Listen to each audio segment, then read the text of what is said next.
Olá, meus queridos amigos do LAC Concurso, estamos aqui para mais uma aula com o professor Marcelo, Geografia. A última aula nossa, pelo menos desculpa falar assim, eu não sei a sequência, eu gravei a última, foi urbanização. Hoje o tema é indústria, certo? Economia brasileira, mas associada à indústria, tá? Vamos lá, vamos começar, mas antes, tá aqui, vocês vão me matar.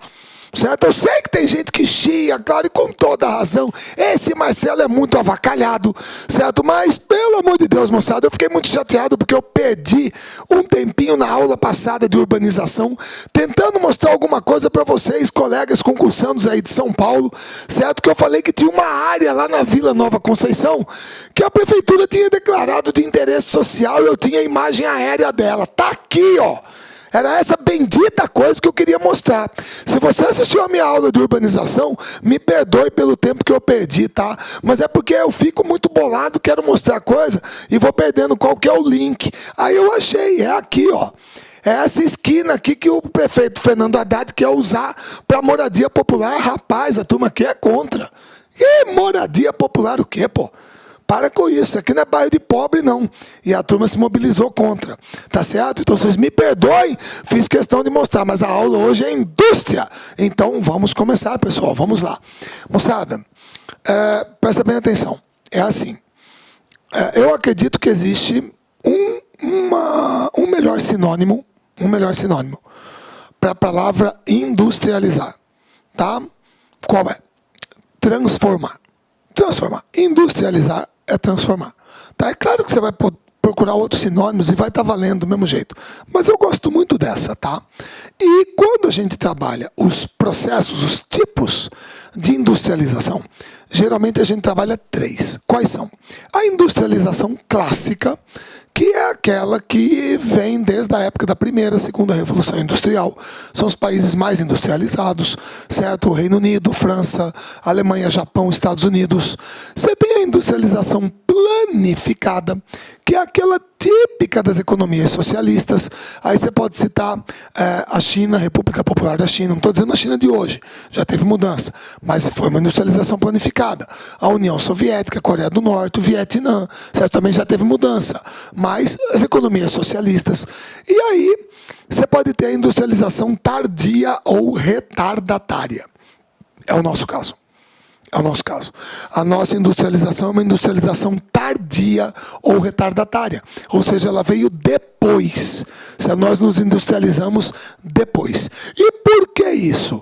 Meu querido, primeiro porque, como todo mundo se lembra, durante o período colonial, a mãe do Dom João VI, a mãe dele, Dona Maria I, a louca, que nesse ponto de louca não teve nada, junto com o Marquês de Pombal, assinaram aquele decreto, se eu não me engano foram os dois, me perdoem se eu estiver errando na história, mas é a remissão que eu tenho, certo, que eu lembro, que assinaram aquele decreto que proibia no Brasil a atividade manufatureira.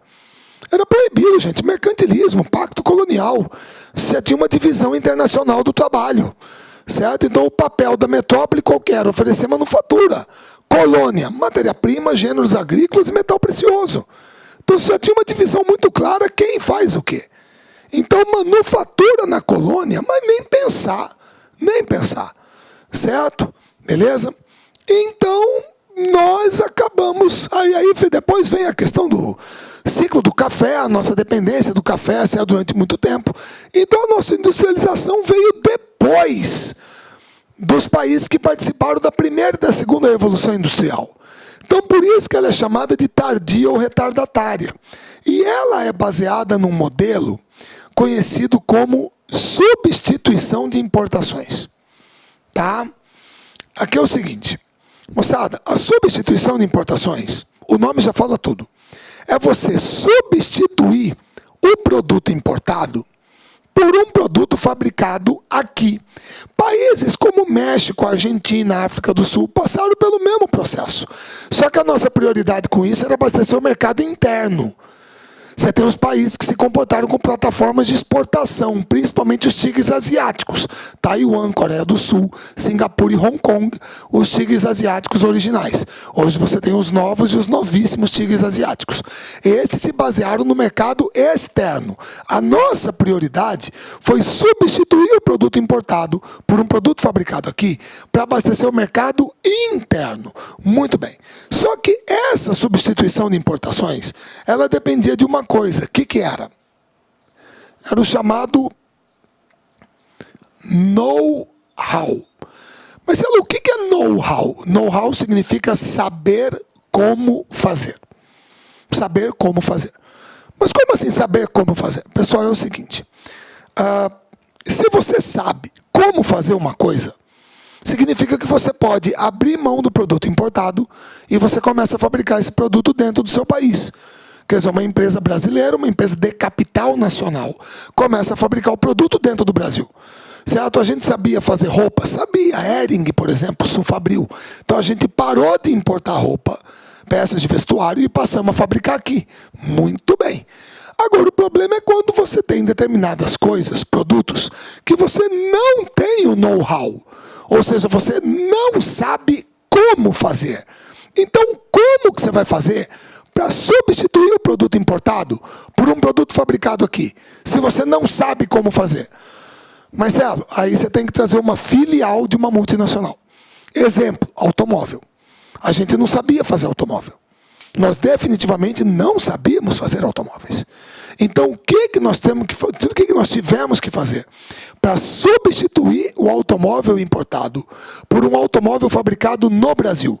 A gente teve que trazer uma filial de uma multinacional.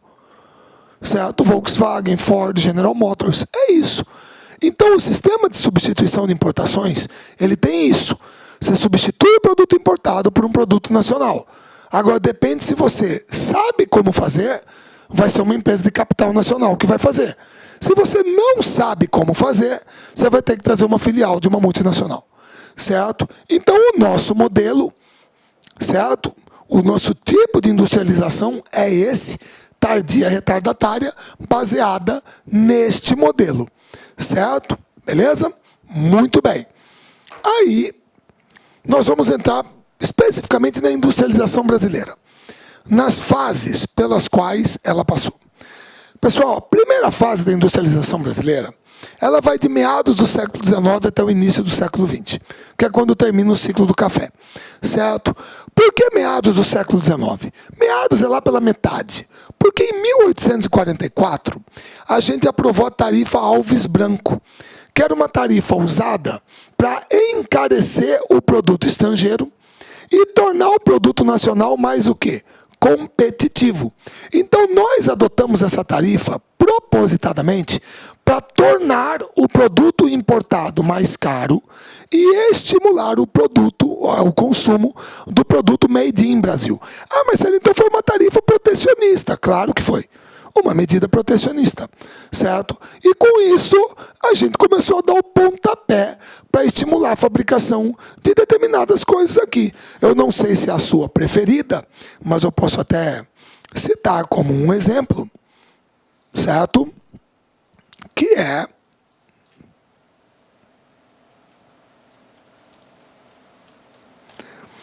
aí, primeira cerveja produzida no Brasil, a Boêmia, certo? Olha lá, 1853. Tá vendo? Beleza? Então, aí, ó, já era uma coisa que a gente sabia como fazer. Ah, os imigrantes aqui, ó, o pessoal lá da suíço, alemão, sei lá da região de Petrópolis, lá no Rio de Janeiro, sabia como fazer cerveja. A primeira cerveja brasileira. É produto industrializado. Certo? Já tinha um comecinho aí. Muito bem. Agora, como você vai ver, nessa primeira fase da industrialização brasileira, a gente deu muita ênfase aos bens de consumo não duráveis e semiduráveis. Ou seja, bebida, alimento, higiene e limpeza, vestuário, calçados. É isso aí que a gente deu ênfase. Tá? Uma outra coisa que auxiliou bastante nesse período foi a Primeira Guerra Mundial. A Primeira Guerra Mundial foi extremamente positiva, porque com a guerra, ficou muito mais difícil você trazer produtos importados para o Brasil. Então a Primeira Guerra Mundial forçou o Brasil a fabricar aqui o que antes a gente importava.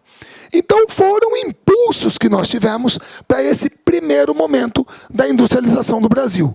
E aí, eu não posso deixar de falar dessa figura aqui, ó. Não posso, gente. Irineu Evangelista de Souza, o Barão Visconde de Mauá, é o patrono da indústria brasileira. Mostrado um cara que nasceu no Rio Grande do Sul, veio morar no Rio de Janeiro, novo, e depois foi estudar na Inglaterra, contabilidade, administração, você entendeu? Gente, quando Mauá andou pelas ruas de Londres, ele nunca viu um escravo. Certo? Ele foi para o Reino Unido na época que o Reino Unido estava transitando da primeira para a segunda Revolução Industrial. Estava ali em meados do século XIX. Obviamente que quando ele viu aquilo e ele voltou para o Brasil, ele queria que o Brasil fosse igual. Ele queria que o Brasil fosse igual. Certo? Uma coisa mais dinâmica dentro do capitalismo, certo? Um cara arrojado, empreendedor. Pessoal, pelo amor de Deus, se você trouxesse a fortuna dele para os dias de hoje, esse senhor seria uma pessoa de aproximadamente 50, 60 bilhões de dólares. Para você ter uma ideia, num determinado momento da história, o orçamento do Império Brasileiro era de 97 mil contos de réis. A fortuna dele era de 115 mil. Ele era mais rico que o Império do Brasil, certo? Ele construiu a primeira estrada de ferro do Brasil, a estrada de ferro Dona Leopoldina, certo?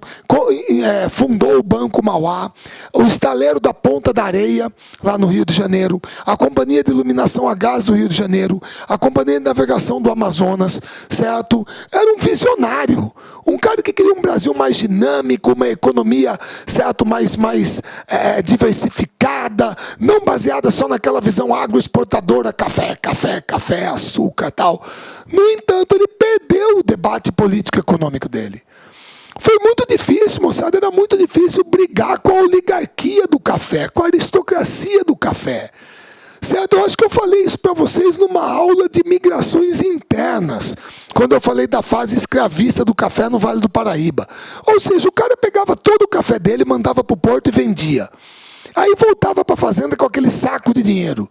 E a hora que chegava na fazenda, aquele monte de escravo, aquele monte de negro na senzala, e ele não tinha que pagar salário para ninguém. Certo? Existiam escravos lá que ele comprou com 17 anos de idade. O cara estava com 50.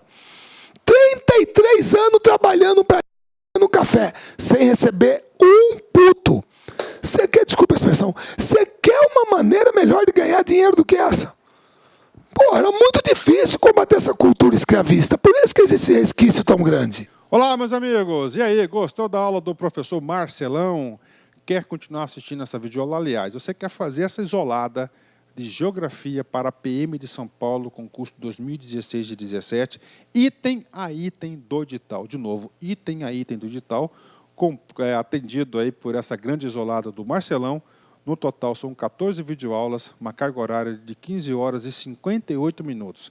Essa nossa isolada da PM de São Paulo, de Geografia, custa apenas R$ 60,00 e você pode assistir durante 60 dias, ou seja, quantas vezes quiser e na hora que desejar. Outro recado importante, professor, eu quero fazer o curso completo, gostei da filosofia do LAC. Então, acesse o nosso site do LAC Concursos, porque nós temos aí o curso completaço, custa apenas 10 mensalidades de R$ 25,00, um curso super atualizado. Nós já atendemos o concurso da PM de São Paulo desde 2012. 2012 até a presente data, nós realizamos todos os concursos da PM de São Paulo. Bacana? Último recado. Quer esse material de apoio do Marcelão? Então, tem um link aqui embaixo, pode clicar nesse link, acessar nosso site, fazer o download gratuitamente, só aqui no LAC Concursos. Um forte abraço, fique com Deus e espero você. Tchau, tchau. Clique lá.